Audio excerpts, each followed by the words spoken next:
اور سوات میں بجلی کی طویل لوڈ شیڈنگ نے کاروباری زندگی ٹھپ کر کے رکھ دی ہے۔ گھریلو امور کے ساتھ کاروباری معاملات بھی بری طرح سے متاثر ہونے لگے ہیں۔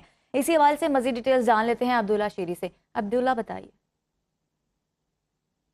آج بالکل بجلی روشنی کی اگر بات کی جائے تو سوات کے مختلف علاقوں میں کبھی پرمٹ کے نام سے اور کبھی ویسی بجلی کی نارمل روشنی کا سلسلہ جاری رہتا ہے، جس سے نہ صرف گھریلو صارفین بلکہ کاروباری حضرات بھی اس سے کافی متاثر ہے۔ اس وقت ہمارے ساتھ ایک دکاندار موجود ہے، ان سے جانتے ہیں وہ اس حوالے سے کیا کہیں گے۔ کبھی پرمٹ کے نام سے کبھی ایسے بجلی جاتی ہے، زیادہ تر بجلی پر کام چلتا ہے، تو سارا دن اس طرح بیٹھتے ہیں، نہ کام ہوتا ہے، بے روزگاری بھی ہے اور بھی بہت سے مسائل، گھروں میں بھی مشکلات ہے، پانی کا مسئلہ ہے لوگوں کو۔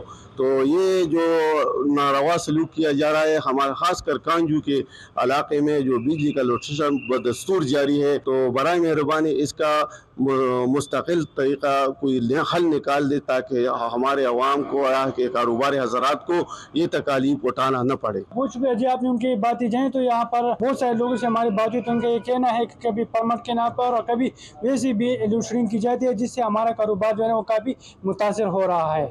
جی وزیر اعظم